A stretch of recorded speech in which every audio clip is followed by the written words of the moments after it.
सब लोग आपकी कीमत करेंगे। जैसा आप करोगे वैसा वैसा आसपास के लोग करते जाएंगे। बस इस रहस्य को समझ लो, जो कि गौतम बुद्ध ने कई सालों पहले अपने शिष्यों को बताया था। हम आज के इस वीडियो में मन को कैसे नियंत्रित करें और मन क्या है, इसके बारे में भी जानेंगे। हम अंत में आपको गौतम बुद्ध की एक रहस्यमय कहानी को सुनाएंगे। उससे पहले हम आपको खुद की कीमत कैसे बढ़ाए, उसके बारे में 15 सुझाव देंगे। तो चलिए आज की वीडियो की शुरुआत करते हैं। कुछ लोग हमेशा सोचते रहते हैं कि लोगों के बीच अपनी वैल्यू कैसे बढ़ाएं, क्योंकि उन्हें हमेशा लगता है कि कोई भी उन्हें सीरियसली नहीं सुनता और उनकी इज्जत नहीं करता। तो हम आपको बताएंगे कि समाज में अपनी इज्जत कैसे बढ़ाएं। इस वीडियो को देखने के बाद आपको किसी से पूछने की जरूरत ही नहीं पड़ेगी कि लोगों के बीच खुद की इज्जत कैसे बढ़ाएं। वो कहते हैं ना कि इज्जत गंवाने में सिर्फ कुछ घंटे लगते हैं, लेकिन इज्जत बनाने में काफी समय लग जाता है। ये समय महीनों में भी हो सकता है और सालों में भी।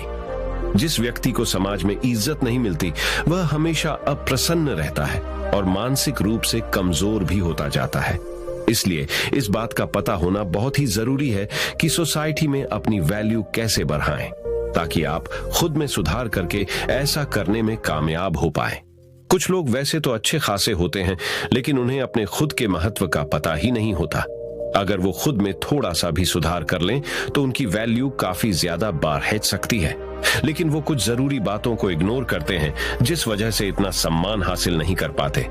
यहाँ हम आपको स्वयं की वैल्यू बढ़ाने के जो उपाय बताएंगे, उन्हें मानकर एक ऐसा आदमी भी अपनी खास इज्जत बना सकता है जिसमें फिलहाल कोई भी खूबी ना हो। किसी भी व्यक्ति को अगर सम्मान न मिले तो वह हीन भावना का शिकार हो सकता है। लेकिन जैसा कि हमने आपको बताया, इज्जत कमाने में समय लगता है। सिर्फ ये सोचने से कुछ नहीं होगा कि सोसाइटी में अपनी इज्जत कैसे बढ़ाए। आपको इसके लिए समर्पित होना पड़ेगा। चलिए जानते हैं कि अपनी खुद की वैल्यू बढ़ाने के लिए क्या करें। पहला उपाय, अपनी पर्सनैलिटी डेवलप करें। बेढंग तरीके से रहने वाले व्यक्ति को लोग कभी भी इतनी इज्जत नहीं देते। जो लोग साफ सुथरे और फिट रहते हैं, उन्हें लोग अलग ही नजरिए से देखते हैं। इसलिए सबसे पहले अपने व्यक्तित्व में सुधार लाने की कोशिश करें। अच्छी पर्सनैलिटी कैसे बनाएं? हमेशा नहाए धोए रहें, अच्छे कपड़े पहने और अपनी दाढ़ी व बालों को सेट करके रखें। सबसे पहली चीज आपका दिखावा ही होता है। आप चाहे कितने ही ज्ञानी क्यों ना हो, अगर ढंग से साफ सुथरे नहीं रहते तो लोग आपको इग्नोर करना ही बेहतर समझते हैं। इसलिए कोई आपकी इज्जत नहीं करता। तो चलिए बढ़ाते हैं हमारे दूसरे उपाय की तरफ। दूसरा उपाय, किसी से डरे नहीं। अगर आप सोच रहे हैं कि लोगों के बीच अपनी इज्जत कैसे बढ़ाए, तो आज से ही डरना छोड़ दें। आपको भगवान श्री कृष्णा की उस बात पर ध्यान देना होगा जब उन्होंने कहा था कि कोई आपको मार नहीं सकता, कोई आपका कुछ बिगाड़ नहीं सकता। बस आप कोई गलत कार्य ना करें। अपने अंदर के डर को कैसे दूर भगाए, आपको भी ठीक ऐसा ही करना है। आपको समाज को दिखाना है कि आपके अंदर किसी चीज को लेकर खौफ नहीं है।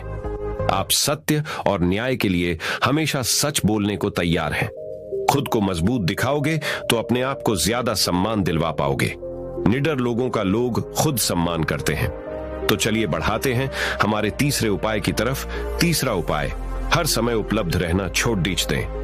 आपने एक बात जरूर सुनी होगी कि किसी भी जगह पर बार बार जाने से या किसी के लिए भी तुरंत हाजिर हो जाने से आदमी अपनी वैल्यू ही कम करता है। ऐसा होने पर लोग आपको ज्यादा महत्व नहीं देते। उनका यही सोचना होता है कि अरे उसे तो चाहे कभी भी बुला लो, या फिर उसे बुलाने की जरूरत नहीं है, वो अपने आप आ जाएगा। मतलब ऐसी स्थिति में आपको कोई सीरियसली नहीं लेता। आज के जमाने में लोगों का थोड़ा वेट कराना बनता है, तभी वो आपका सम्मान करते हैं। तो चलिए बढ़ाते हैं हमारे चौथे उपाय की तरफ। चौथा उपाय, अपनी जुबान को पूरा करें। आज के दौर में बहुत ही कम ऐसे लोग पाए जाते हैं जो अपने द्वारा किए गए वादों पर खरे उतरते हैं। अगर आप सोच रहे हैं कि अपनी वैल्यू कैसे बढ़ाएं, तो खुद को ऐसा बनाइए कि लोग आप पर तुरंत विश्वास करने को तैयार हो जाएं। कहने का मतलब ये है कि अपनी जुबान को हमेशा पूरी कीजिए। आपने लोगों के सामने जो कुछ भी करने को एक बार कह दिया तो समझो कह दिया। अब आपको वो काम पूरा करवाना ही है। ऐसे व्यक्ति को लोग बहुत ज्यादा महत्व देते हैं और सभी उसकी इज्जत करते हैं। तो चलिए बढ़ाते हैं हमारे पांचवें उपाय की तरफ। 5वां उपाय, सामाजिक कार्यों में बढ़ चढ़ कर हिस्सा लें। गांव या शहर के सभी लोग आपको कब पहचानते हैं? जब आप सामाजिक कार्यों में हिस्सा लेते हैं और वहां अपने काम के दम पर अपनी उपस्थिति दर्ज करवाते हैं। सोसाइटी में अपनी इज्जत बढ़ाने के लिए ऐसा करना बहुत जरूरी है। यही वो मौके होते हैं जब आप सब लोगों की नजर में आते हैं। लोग आपके काम से प्रभावित होते हैं और उनके मन में आपके लिए इज्जत बढ़ती है। जब भी गांव या शहर के लिए कोई धर्म का काम या लोगों की सेवा करने का मौका मिले तो जरूर करें। तो चलिए बढ़ाते हैं हमारे छठे उपाय की तरफ। छठा उपाय, समय का सदुपयोग करें। अगर आप जानना चाहते हैं कि अपनी एक अलग शानदार रेपुटेशन कैसे बनाएं, तो समय को खराब करना छोड़ TDH दें। हमने बहुत से ऐसे लोगों को देखा है जो अपने जीवन को इतने अनुशासन के साथ जीते हैं कि उनकी बराबरी करना मुश्किल है। यकीन मानिए, हर व्यक्ति ऐसे आदमी की इज्जत करता है। अगर आप अपने समय को यूं ही बकवासबाजी में खराब कर रहे हैं तो कोई भी आपको पसंद नहीं करेगा। सब आपके बारे में ताने ही मारेंगे। इसलिए खाली समय में भी कोई ऐसा काम करें जिससे आपको नहीं तो कम से कम किसी दूसरे को लाभ हो। तो चलिए बढ़ाते हैं हमारे 7वें उपाय की तरफ। 7वां उपाय, कामयाब बने। अगर आप किसी भी क्षेत्र में सफल हो जाते हैं तो लोग आपकी खुद ब खुद इज्जत करने लग जाते हैं। फिर आपको किसी से जानने की जरूरत ही नहीं कि अपनी इज्जत कैसे बढ़ाए, क्योंकि आज के दौर में लोग सिर्फ कामयाब लोगों की ही कद्र करते हैं। जीवन में सफल कैसे बने? आप चाहे कितने भी पढ़े लिखे क्यों ना हो, अगर आप सफल नहीं हैं, आपके पास कोई अच्छा जॉब नहीं है या आपका कोई बिजनेस नहीं है, तो लोग आपको पूछते तक नहीं है। इसलिए जितने भी युवा हैं वो सबसे पहले अपने करियर पर ध्यान दें। सफल हो गए तो लोग अपने आप रिस्पेक्ट करेंगे। तो चलिए बढ़ाते हैं हमारे 8वें उपाय की तरफ। 8वां उपाय, दूसरों से ज्यादा नॉलेज हासिल करें। अगर आप अपने मोहल्ले या गांव में सबसे ज्यादा सम्मान पाना चाहते हैं तो आपको अन्य लोगों की तुलना में ज्यादा ज्ञान हासिल करना होगा। आपको अपने आप को हर तरह से अपडेटेड रखना होगा ताकि जब आप बोलें तो सभी लोग ध्यान लगाकर सुने। इसके लिए आप टीवी पर न्यूज वगैरह देखते रहें और न्यूज़पेपर्स वगैरह पढ़ते रहें। जो व्यक्ति जितना ज्यादा ज्ञानी होता है उसे लोग उतना ही ज्यादा पसंद करते हैं। तो चलिए बढ़ाते हैं हमारे 9वें उपाय की तरफ। 9वां उपाय, बेबाकी से जवाब दें। आज वो दौर है जहां कमजोर व्यक्ति को तुरंत दबाने की कोशिश की जाती है। एक बार किसी से दबने के बाद वो बार बार आप पर कटाक्ष करने लगते हैं। उन्हें देखकर दूसरे लोग भी आपके मजे लेने लगते हैं। आपको ऐसा होने से रोकना होगा। स्मार्ट कैसे बने? अगर कोई आपसे मस्ती में आकर बात कर रहा है तो उससे आंख से आंख मिलाकर बेबाकी से जवाब दें, ताकि सामने वाला व्यक्ति और अन्य लोग तुरंत समझ जाए कि ये बंदा काबू में आने वाला नहीं है। आजकल अपनी इज्जत खुद करवानी पड़ जाती है। तो चलिए बढ़ाते हैं हमारे 10वें उपाय की तरफ। 10वां उपाय, अपने टैलेंट को शो कीजिए। कुछ लोग वैसे तो हर वक्त सोचते रहेंगे कि अपनी वैल्यू कैसे बढ़ाएं, लेकिन उसके लिए जो जरूरी कदम है वो नहीं उठाते। जी हाँ, लोग इज्जत करते हैं टैलेंट की, किसी व्यक्ति की नहीं। वो दौर गया जब आदमी की इज्जत की जाती थी। आज के जमाने में इज्जत हासिल करने के लिए आपको अपने अंदर छुपे हुनर को लोगों को दिखाना होगा, तभी तो लोग आपको खास समझेंगे। इसलिए आपके अंदर जितने भी अच्छे गुण और हुनर हैं उन्हें लोगों के सामने बाहर निकालिए। 11वां उपाय, अपनी सुख सुविधा पर खर्च करें। आजकल जमाना दिखावे का है।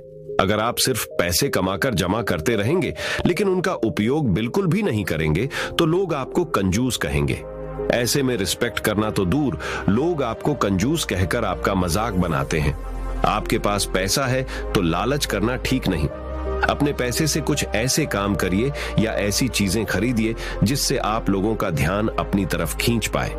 अगर लोगों को लगेगा कि आप वाकई लाइफ को एंजॉय कर रहे हैं तो लोग आपके प्रशंसक बन जाएंगे। तो चलिए बढ़ाते हैं हमारे 12वें उपाय की तरफ। 12वां उपाय, महिलाओं की इज्जत करें। समाज में महिलाओं का भी स्थान होता है। अगर आप चाहते हैं कि अपनी अच्छी रेपुटेशन कैसे बनाएं, तो महिलाओं की इज्जत करना सीख लें। याद रखें, महिलाओं द्वारा की गई पब्लिसिटी बहुत ही जल्द आपके एरिया में फैल जाती है। अगर आप सभी महिलाओं की इज्जत करेंगे तो आपके गांव में बात फैलेगी कि आप वाकई एक सम्माननीय और अच्छे व्यक्ति हैं। वहीं अगर आप महिलाओं की नजर में गिर गए तो अपनी इज्जत बढ़ाने के बारे में सोचना भी मत, क्योंकि फिर यह काम लगभग असंभव हो जाएगा। तो चलिए बढ़ते हैं हमारे 13वें उपाय की तरफ।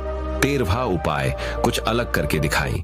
खुद की वैल्यू बढ़ाने के तरीके, टिप्स तो कई हैं, पर यह वाला एक ऐसा तरीका है जो एक झटके में आपकी इज्जत बढ़ा सकता है।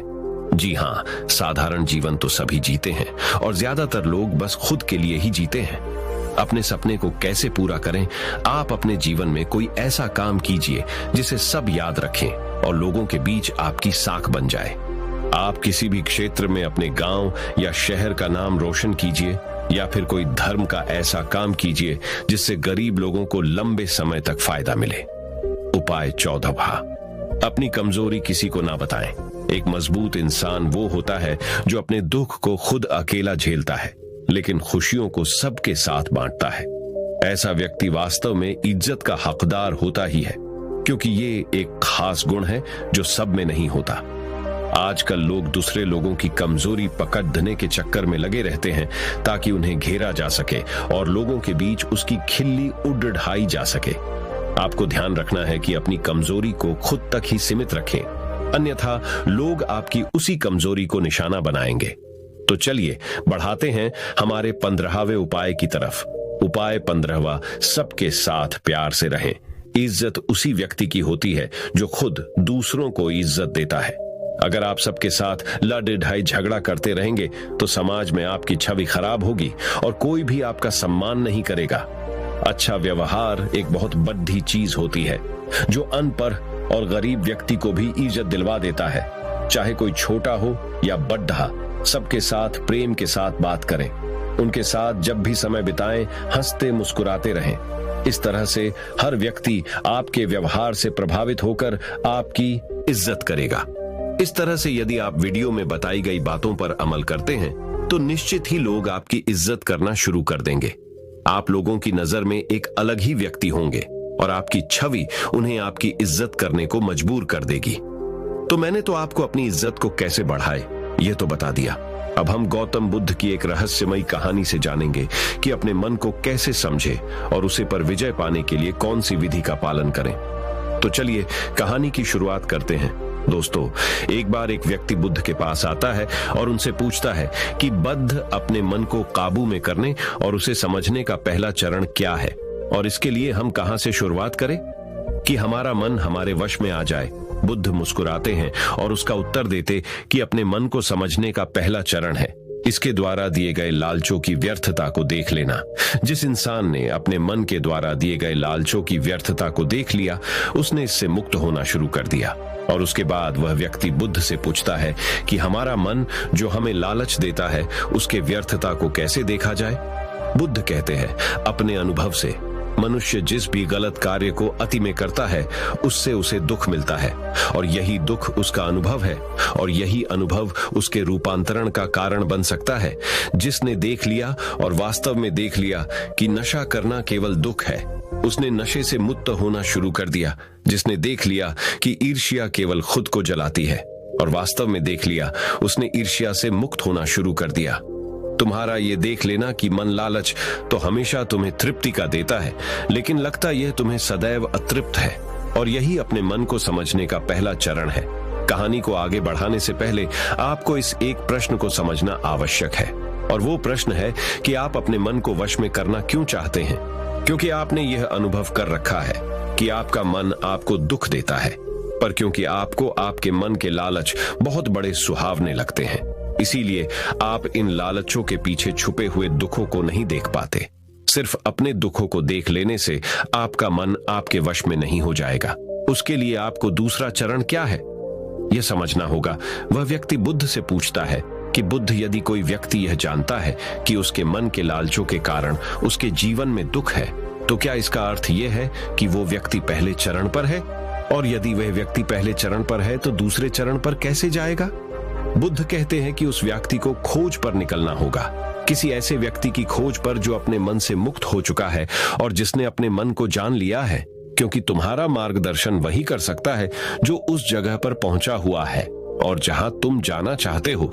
दोस्तों, यहां पर एक बात समझनी आवश्यक है कि खोज पर निकलने का अर्थ यह नहीं है कि आप सन्यासी बन जाएं, बल्कि खोज पर निकलने का अर्थ यह है कि कोई ऐसा व्यक्ति खोजना जो आपका मार्गदर्शन कर सके। अब यहां पर प्रश्न यह उठता है कि ऐसे व्यक्ति को कहां पर खोजें? क्योंकि आस पड़ोस में तो सभी लोग अशांत भरे पड़े हुए हैं। मैं और आप इस इंटरनेट के बदौलत ही जुड़े हुए हैं। अगर इंटरनेट नहीं होता तो क्या आप मेरे इस वीडियो को देख पाते? नहीं ना। दोस्तों, तो चलिए कहानी में वापस लौटते हैं और अच्छे से जानते हैं कि अपने मन को समझने का दूसरा चरण क्या है। वह व्यक्ति बद्ध से पूछता है कि उस व्यक्ति की पहचान क्या है, जिसने अपने मन को समझ लिया है और जिसने खुद को जान लिया हुआ है, क्योंकि हर व्यक्ति यह दावा करता है कि वह ज्ञानी और बुद्धिमान है। लेकिन वास्तव में ज्ञानी कौन है, वह कैसे पता लगेगा? बुद्ध कहते हैं कि यही तीसरा चरण है, और वो चरण है सुनकर। सुनना ही अपने मन को समझने का तीसरा चरण है। उसके बाद वह व्यक्ति बुद्ध से पूछता है कि क्या देखकर यह पता नहीं किया जा सकता, क्योंकि आपको देखकर ही पता लगता है कि आप एक महात्मा हैं। बुद्ध कहते हैं कि देखने में तो कोई व्यक्ति बहुत शांत लग सकता है, लेकिन भीतर से वह क्या है, ये उसके शब्द ही बता सकते हैं। लेकिन ध्यान रहे कि शब्दों पे भी विश्वास एकदम से नहीं कर लेना है। किसी भी बात पर विश्वास इसीलिए नहीं कर लेना है कि उसे मैंने कहा हुआ है या किसी महात्मा ने कहा हुआ है। किसी भी बात पर विश्वास आपको तब कर लेना है जब वह तुम्हारा अनुभव बन जाए। गौतम बुद्ध के द्वारा कही गई इस बात को मैं आपको थोड़ा और आसान भाषा में समझाने की कोशिश करता हूं। दोस्तों, कोई कहता है कि ध्यान करना अच्छा है और कोई कहता है कि ध्यान करना बुरा है। ये दोनों ही अतिया है। अगर आप अभी ध्यान को अच्छा मानते हैं तो आप बहुत जल्द ही उसे बुरा मानने लग जाएंगे, और यही हमारे मन की चाल है। तो अब आपके मन में सवाल उठा होगा कि कैसे? तो उसका उत्तर ये है कि ध्यान की शुरुआत में आपको आनंद नहीं मिलेगा, बल्कि बोरियत महसूस होगी। और आपका विश्वास क्या था कि ध्यान अच्छा है, लेकिन आपको अनुभव क्या हो रहा है कि ध्यान बोरियत भरा है। तो धीरे धीरे आपका विश्वास बदलने लगेगा। पहले आप ध्यान को अच्छा मानते थे, लेकिन अब आप ध्यान को बुरा मानने लग जाएंगे। आप एक अति से दूसरे अति पर पहुंच जाएंगे, और यही हमारे मन की चाल है। हमारा मन हमें अतियों में ही भटकाता रहता है, और अगर आप ध्यान को बुरा मानते हैं तो आप कभी भी ध्यान करेंगे ही नहीं। अब कहानी में वापस लौटते हैं और अच्छे से समझते हैं कि अपने मन को समझने का तीसरा चरण क्या है। बुद्ध कहते हैं कि किसी भी बात पर विश्वास तब तक नहीं करना है जब तक वह तुम्हारे विवेक की कसौटी पर खरी नहीं उतर जाए, और इसके लिए कर्म करना आवश्यक है, और कर्म ही अपने मन को समझने का चौथा चरण है। अगर आप धन कमाना चाहते हैं तो आपको सही दिशा में कर्म करना आवश्यक है। ठीक उसी प्रकार अगर आप खुद को जानना चाहते हैं तो आपको सही दिशा में कर्म करना आवश्यक है। वह आदमी बुद्ध से पूछता है कि सही दिशा में कर्म करते वक्त आदमी क्या गलती कर सकता है। बुद्ध कहते हैं कि केवल 2 गलतियां कर सकता है। पहली गलती है शुरुआत ना करना, और दूसरी गलती है पूरा रास्ता तय न करना। और इन दोनों गलतियों के पीछे हमारे मन की चाल होती है। कोई सोचता है कि मैं शुरुआत कल से करूंगा, और कोई सोचता है कि शायद मैं सफल न हो पाऊं। इन दोनों ही गलतियों को व्यक्ति जागरूकता की कमी के कारण करता है। बिना जागरूकता के व्यक्ति का मन उसे सही दिशा में चलने ही नहीं दे सकता, और जागरूकता ही अपने मन को समझने का 5वां चरण है। इसीलिए दिन के हर एक क्षण को जागरूकता के साथ जियो। कोई भी कार्य करो तो उसे जागरूकता के साथ करो। अगर सांसें भी लो तो उसे जागरूकता के साथ लो। बिना जागरूकता के साथ जिया गया एक भी क्षण मृत्यु के समान है। और ध्यान रहे कि जागरूकता बिना ध्यान के संभव नहीं है। वह व्यक्ति बुद्ध से पूछता है कि बुद्ध अपने जागरूकता के स्तर को कैसे बढ़ाया जा सकता है। बुद्ध कहते हैं कि ध्यान के द्वारा, और ध्यान ही छठा चरण है। एक बार आप अपने मन को समझने के 6 चरणों को ध्यान से समझिए। अपने मन को समझने के 6 चरण कौन कौन से हैं? चलिए जानते हैं। पहला चरण, थोड़ी जागरूकता के साथ ये देख लेना कि ये मन ही दुख के बीज बोता है। दूसरा चरण, किसी ऐसे व्यक्ति को खोजना जो मन से मुक्ति पाने का मार्ग बता सके। तीसरा चरण, सुनना। चौथा चरण, सुने हुए को कार्य में लाना। 5वां चरण, जागरूकता, जिससे आप मार्ग से भटके ना। छठा चरण, ध्यान। यदि सीधे शब्दों में कहा जाए तो ध्यान ही वह नाव है जिस पर बैठकर मन रूपी नदी को पार किया जा सकता है। लेकिन ध्यान तक पहुंचने के लिए शुरुआती 5 चरण बहुत आवश्यक है। अभी आप कौन से चरण पर हैं? हमें नीचे कमेंट बॉक्स में कमेंट करके जरूर बताएं, क्योंकि दोस्तों हर ज्ञानी इन 6 चरणों से गुजरता ही गुजरता है। दोस्तों अब जानते हैं कि अपने मन को अपना सेवक कैसे बनाए, एक सच्ची कहानी से। तो चलिए कहानी को शुरू करते हैं। एक बार एक राज दरबार में एक कलाकार आता है और इस कलाकार की खासियत ये थी कि जब भी यह कलाकार अपनी कलाकारी दिखाता तो ऐसा कोई भी व्यक्ति नहीं होता था जो इसके कलाकारी को देखकर हंसे ना। बड़े बड़े राजा महाराजा इस कलाकार की कलाकारी को देख हंसते हंसते लौट पौट हो जाते थे, लेकिन इस बार वह कलाकार एक गंभीर राजा के दरबार में था, इसीलिए लोगों को यह संदेह था कि कहीं वो इस बार असफल न हो जाए। वह कलाकार अपनी कलाकारी दिखानी शुरू करता है और वही होता है जो हर बार से होता आ रहा था। राजा का हंसते हंसते बुरा हाल हो जाता है। वह राजा उस कलाकार को कलाकारी देख इतना प्रसन्न होता है कि वो इस कलाकार को मुंह मांगा इनाम देने के लिए तैयार हो जाता है। हमें यह बात हमेशा याद रखनी चाहिए कि अधिक खुशी में लिए गए फैसले अक्सर गलत साबित होते हैं। राजा उस कलाकार से कहता है कि मांगो जो भी तुम मांगना चाहते हो, मैं तुम्हारी कलाकारी से बहुत प्रसन्न हूं। वह कलाकार कहता है कि क्षमा करे राजन, पर मैं जो भी मांगूंगा शायद आप वो दे न पाए। राजा अपने आसन से खड़ा होता है और कहता है कि अब तुम मेरी प्रसन्नता को क्रोध में बदल रहे हो।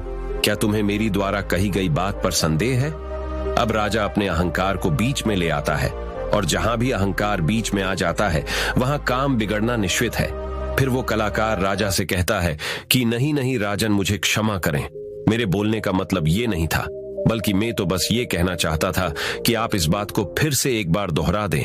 फिर उसके बाद राजा कहता है कि मैं तुझे वचन देता हूं कि जो भी तू हद में रहकर मांगेगा वह तुझे जरूर मिलेगा। उसके बाद वह कलाकार कहता है कि तो ठीक है, आप मुझे 24 घंटों के लिए आपके राज्य का राजा बना दीजिए। उस कलाकार की बात सुन राजा मन ही मन सोचता है कि अच्छा है, मैंने इसे हृदय में रहकर मांगने को कहा था, वरना ये तो हमेशा के लिए राजा बनता। वैसे तो 24 घंटे कोई बड़ी बात नहीं है। और उसके बाद राजा सोच समझकर उस कलाकार से कहता है कि ठीक है, अगले 24 घंटे के लिए मैं तुम्हें राजा घोषित करता हूं। राजा बनने के 1 घंटे के अंदर ही वह कलाकार, जो कि अब राजा बन चुका था, वह पुराने राजा को फांसी पे चढ़ा देता है और दूसरे घंटे में वह पुराने राजा के सभी भरोसे मंद लोगों को हटाकर अपने भरोसे मंद लोगों को रख लेता है। आप में से बहुत सारे लोग उस राजा को मूर्ख समझ रहे होंगे, परंतु मैं आपको बताना चाहता हूं कि वह राजा कोई और नहीं बल्कि आप है और वह कलाकार आपका मन है। आपका मन आपको थोड़ी सी खुशी क्या दे देता है कि आप उसके पीछे पीछे हो लेते हैं। जो वही कहता है वही आप करते हैं और बाद में आपके हाथ में केवल पछतावा ही लग जाता है। किसी भी चीज का मजा लेना समस्या नहीं है, बल्कि इस मजे में ही डूबकर अपनी सूध बूध खो देना समस्या है। अब दूसरे प्रश्न का उत्तर समझिए, हम अपने मन को काबू में कैसे करें, अपने मन को कैसे नियंत्रित करें। दोस्तों, हमारा मन हमसे सिर्फ बुरे काम ही नहीं करवाता, बल्कि यह आपसे अच्छे काम भी करवाता है। मैं आपको एक उदाहरण देकर समझाता हूं। जब आप ईर्ष्या का सहारा लेते हैं तब आपका मन बुरे काम करता है, और जब आप क्रोध का सहारा लेते हैं तब आपका मन बुरे काम करता है। जब आप मोह, अहंकार और लालच जैसे बुरी चीजों का सहारा लेते हैं तब आपका मन आपसे बुरे काम करवाता है, और जब आप प्रेम, दया और कृतज्ञता जैसी अच्छी भावनाओं का सहारा लेते हैं तब आपका मन अच्छे काम करता है। इसलिए समस्या मन नहीं है, बल्कि मन का इस्तेमाल किस तरह से किया जा रहा है। यह समस्या है गौतम बुद्ध ने जागरूकता को इतना महत्वपूर्ण इसलिए बताया हुआ है क्योंकि जागरूकता के द्वारा ही अपने मन को नियंत्रित कर सकते हैं। मन को नियंत्रित करने का मतलब यह नहीं है कि आपके मन में नेगेटिव विचार आने ही बंद हो जाए। मन को नियंत्रित करने का सही मतलब यह है कि आपका कोई भी विचार आपको विचलित ना कर पाए। विचलित होने का अर्थ सिर्फ परेशान होना नहीं है, बल्कि खुश होना भी होता है। बहुत ज्यादा खुश होना समस्या नहीं है, परंतु उस खुशी में कोई निर्णय लेना समस्या है। उदाहरण, किसी से कोई वादा कर देना, ठीक उसी प्रकार बहुत ज्यादा दुख होना समस्या नहीं है, बल्कि इस दुख के कारण कोई निर्णय लेना समस्या है। उदाहरण, आत्महत्या करना। अगर आप बड़े जागरूकता के साथ ये देख पाए कि सुख और दुख, इन दोनों की अति में कोई भी निर्णय लेना दुख और पीड़ा को जन्म देता है, तो आप आंख बंद करके सुख के पीछे नहीं भागेंगे, और अगर आप सुख के पीछे नहीं भागेंगे तो दुख आपके पीछे नहीं भागेगा, क्योंकि ज्यादातर लोग जिसे सुख समझते हैं वह दुख की परछाई है। अब लोग इस बात का यह अर्थ निकाल लेंगे कि हमें सुख का आनंद नहीं लेना चाहिए, जबकि यह निष्कर्ष बिल्कुल गलत है। अगर आप सुख और दुख, इन दोनों की अति में कोई निष्कर्ष नहीं निकालते हैं तो आप वही रहते हैं जहां आपको रहना चाहिए, मध्य बिंदु पर। जिसकी बात हर बार बुद्ध कहते हैं। मैं आपको मन के बारे में एक खास बात बताता हूं। आपको ऐसा कब लगता है कि आपको अपने मन को वश में करना चाहिए? मैं आपको बताता हूं, जब आप वो काम कर रहे होते हैं जो काम करना आपके लिए सही नहीं होता है, तब आपको महसूस होता है कि आपको अपने मन को अपने वश में करना चाहिए, मगर आप वो काम फिर भी करे जाते हैं क्योंकि आपको उस काम को करने में मजा आता है। उदाहरण के लिए चुगली करना। आपको पता है कि चुगली करने से आपको कुछ भी फायदा नहीं होगा, फिर भी आप चुगली करते हैं क्योंकि चुगली करने में शुरुआत में मजा आता है, परंतु धीरे धीरे ही आपको पता चलता है कि आप अपने ही नजरों में छोटे बन गए हो। दोस्तों, गौतम बुद्ध के द्वारा दिया गया यह सूत्र मैं आपको आज बताता हूं, जो आपकी जिंदगी बदल सकता है। और वो सूत्र है, जिन कामों को करने में शुरुआती बहुत मजा आए तो वह काम आपके लिए हानिकारक है। उदाहरण के तौर पर फनी और गंदे वीडियो देखना, वेब सीरीज, जंक फूड खाना और सुबह देर से उठाना इत्यादि। और जिन कामों को शुरुआती में करने में कम मजा आता है या बोरियत महसूस होती है, वो काम आपका जीवन बदल सकता है। उदाहरण के लिए किताबें पढ़ना, व्यायाम करना, सुबह जल्दी उठना, ध्यान करना और इंटरनेट का सही इस्तेमाल करना इत्यादि। हमें यह समझना चाहिए कि हमारा मन केवल बुरे कामों में ही नहीं लगता, क्योंकि बुरे काम करते वक्त शुरुआती में ही मजा होता है, और अच्छे कामों में यह देर से लगता है, क्योंकि अच्छे कामों में मजा देर से मिलता है। इसलिए मजे के पीछे न भागें, बल्कि सही काम के पीछे भागें। सफलता आपको निश्चित मिलेगी। दोस्तों, अब मैं आपको अपने मन को कंट्रोल करने का प्रैक्टिकल तरीका क्या है ये बताने वाला हूं, इसीलिए वीडियो को ध्यान से अंत तक अवश्य देखिए। दिमाग को कंट्रोल कैसे करें, जानिए मन को कंट्रोल करने का प्रैक्टिकल तरीका। दोस्तों, ज्यादातर लोग ये सोचते हैं कि मन को कंट्रोल करना मुश्किल है, और यह बात सच है केवल उन लोगों के लिए जिन्हें यह पता नहीं है कि मन क्या है और यह कैसे कार्य करता है। जो लोग जानते हैं कि मन क्या है और यह कैसे कार्य करता है, उनके लिए अपने मन को कैसे नियंत्रित करना आसान है। तो आइए सबसे पहले यह समझते हैं कि मन क्या है और यह कैसे कार्य करता है। मन क्या है और यह कैसे कार्य करता है? हमारा मन दो हिस्सों में बटा हुआ है, पहला चेतन मन और दूसरा अवचेतन मन। चेतन मन को हम सब बुद्धि के नाम से जानते हैं। ये हमारे भीतर एक फिल्टर की तरह काम करता है। जो भी जानकारी हमारे अंदर जाती है उसे यह जांचता और परखता है। चेतन मन के पास तर्क करने की क्षमता है और यह सही और गलत के बीच चुनाव कर सकता है, परंतु अवचेतन मन ऐसा नहीं है, उसका कार्य अलग है। हमारे अवचेतन मन सही और गलत के बीच चुनाव नहीं कर सकता है। जो भी जानकारी चेतन मन सही मानकर अवचेतन मन में भेज देता है, वह उसका विरोध नहीं करता है, चाहे वह जानकारी गलत ही क्यों ना हो। एक उदाहरण देकर समझाता हूं। मान लीजिए कोई व्यक्ति आपको कमजोर कहता है, मगर आप कमजोर नहीं हैं, तो आपका चेतन मन उस व्यक्ति की बातों का विरोध करेगा। मगर जब वह व्यक्ति उसी बात को आपसे बार बार कहेगा और उसी के साथ ही अन्य लोग भी उसी बात को बार बार कहेंगे, तो आपका चेतन मन इस बात को सच मान लेगा और आपके अवचेतन मन में भेज देगा। और अवचेतन मन का काम है जो बात उसके भीतर चली गई है उसे सच साबित करना। इसका सबसे बड़ा उदाहरण है, जब हम छोटे हुआ करते थे उस समय हमारे भीतर बहुत आत्मविश्वास था, परंतु जैसे जैसे हम बड़े होते गए हमारा आत्मविश्वास कम होता गया, क्योंकि हमारे स्कूल और कॉलेजेस से और समाज से बार बार नकारात्मक बातें सुनने को मिली और हमारा अवचेतन मन उन्हें सच मान बैठा। हो सकता है कि आपने इस बात पर ध्यान दिया हो कि आप गलत करना तो नहीं चाहते, परंतु फिर भी गलत करते हैं। आप डरना तो नहीं चाहते, लेकिन डर जाते हैं। ऐसा क्यों होता है? क्या आप जानना चाहते हैं? तो वीडियो के अंत तक बने रहे। दोस्तों, ऐसा इसीलिए होता है क्योंकि जाने अनजाने में आपके अवचेतन मन में बहुत सारी गलत जानकारी चली गई हुई है, जिसे वह सच मन बैठा हुआ है। तो अब प्रश्न यह उठता है कि इसका समाधान क्या है, क्योंकि बहुत सारी गलत जानकारी हमारे भीतर जा चुकी है और हमारा आत्मविश्वास कम हो चुका है। अब आप इसका समाधान समझिए। अब तक आपने ये समझा कि मन क्या है और ये कैसे काम करता है। अगर एक लाइन में कहूं कि मन क्या है, तो हमारा मन जानकारी का एक ढेर है जो जाने अनजाने में हमारे भीतर चली गई हुई है। अब हमें सबसे पहले यह समझना होगा कि चेतन मन जानकारी लेता कहां से है, वे कौन से द्वार है जहां से जानकारी भीतर प्रवेश करती है।